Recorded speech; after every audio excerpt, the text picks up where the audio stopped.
अस्सलामु अलैकुम वरहमतुल्लाहि वबरकातुहू। प्रिय विद्यार्थियों, आज हम कक्षा 7वीं विषय हिंदी इसका पाठ क्रमांक 3 अपकार का उपकार, इसे आज हम पढ़ेंगे और समझेंगे। तो चलिए शुरू करते हैं।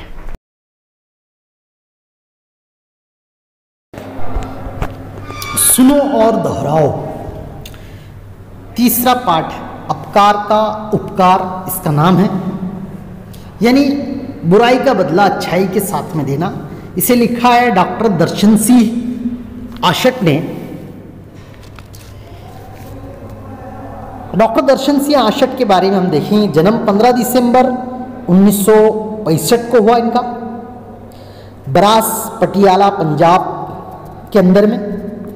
रचनाएं पापा अब ऐसा नहीं होगा, मेहनत की कमाई का सुख आदि है। इस तरीके से उन्होंने मुख्तलिफ परिचय। साहित्य अकादमी द्वारा पुरस्कृत बाल साहित्यकार डॉक्टर आशट जी ने पंजाबी, हिंदी, उर्दू, राजस्थानी आदि भाषाओं में लेखन किया है। हिंदी, राजस्थानी, पंजाबी, उर्दू ये ज़बानों के अंदर में उन्होंने लिखा है। इसके अंदर में हम देखेंगे, प्रस्तुत कहानी में लेखक ने यह संदेश दिया है कि हमारे साथ दुर्व्यवहार करने वालों के साथ भी सौहार्दपूर्ण व्यवहार करना चाहिए। यानी जो हमारे साथ में खराब बर्ताव करते हैं, बुराई से पेश आते हैं, उनके साथ में भी हमको अच्छा बर्ताव करना चाहिए। स्वयं अध्ययन, परिसर के पशु पक्षियों की उपयोगिता पर चर्चा करो। अतराफ के अंदर में जो पशु पक्षी होते हैं उन पर बातचीत करना है। किसी तालाब में एक कछुआ रहता था। तालाब के बिल्कुल किनारे पर जामुन का एक पेड़ था। समय आने पर उस पर मीठे जामुनों के गुच्छे लगते। पास के गांव से लड़के उस पेड़ के जामुन खाने के लिए आते।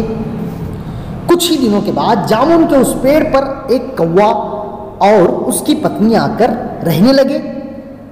कौवा अक्सर दूसरों को परेशान करता रहता या लड़ता झगड़ता रहता। कौवा जो था, दूसरों को परेशान करना या लड़ना झगड़ना ये कौवे का काम था। जब कछुआ तालाब से निकलकर जमीन पर आता तो कौवा उसकी पीठ पर सवार हो जाता और उछल कूद करता। कई बार तो कौवा अपनी ताकत का दिखावा करता हुआ उसे उलट पलट भी देता। उससे दुखी था कछुआ। इसके विपरीत यानी इसके बरखिलाफ, इसकी मुखालिफत में कौवे की पत्नी नम्र स्वभाव की थी। नम्र यानी कि नरम स्वभाव की थी। पति पत्नी के स्वभाव की असमानता से कछुआ भली भांति परिचित था। कछुए से दुर्व्यवहार करने के लिए पत्नी उसे अक्सर मना करते रहती कि कौवा जो है वो कछुए को परेशान ना करे, किसी को तकलीफ ना दे। वो समझाते रहती कछुए के बरखिलाफ कौवे को। एक दिन जब कछुआ तालाब से निकलकर जमीन पर धीरे धीरे चलने लगा तो कौवे की नजर उस पर जा पड़ी। वो झट से उस पर चढ़ गया। कछुए को गुस्सा आ गया।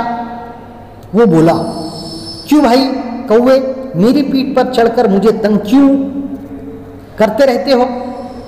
आखिर तुम मुझसे चाहते क्या हो? तेरे ऊपर मजे से सवारी करना चाहता हूं। ऐसा करने से मुझे बड़ा मजा आता है। हंसता हुआ कौवा बोला। कौवे ने ये जवाब दिया। कछुए ने पूछा, दूसरों को तंग परेशान करके खुश होना कहाँ की भल मनसाहत है? ये कोई अच्छाई नहीं है। क्या तुम भी मुझे अपनी पीठ पर बिठा सकते हो?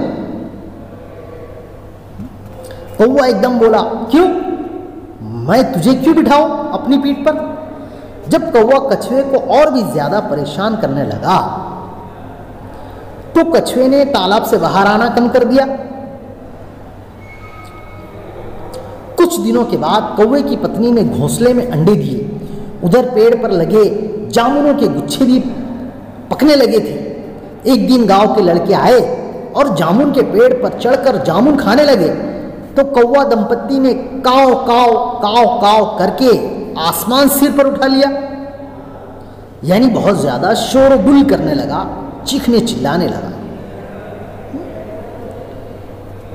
एक लड़का जब कौवे के घोंसले के पास जाकर एक गुच्छे को तोड़ने का प्रयत्न करने लगा,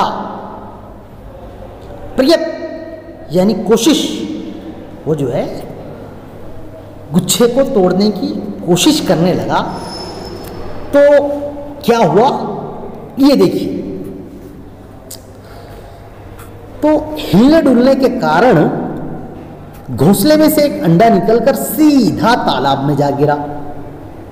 जब वो बच्चा पेड़ को हरकत देने लगा तो इनका जो अंडा था वो सीधा नीचे गिर गया। कौवा दंपत्ति अपना एक अंडा तालाब में गिर जाने के कारण बहुत दुखी हो गया, उसको बहुत दुख हुआ। वे तालाब के किनारे बैठकर फूट फूट कर रोने लगे, बहुत ज़्यादा रोने लगे। पानी में बैठे कछुए ने गिरते हुए अंडे को देख लिया था।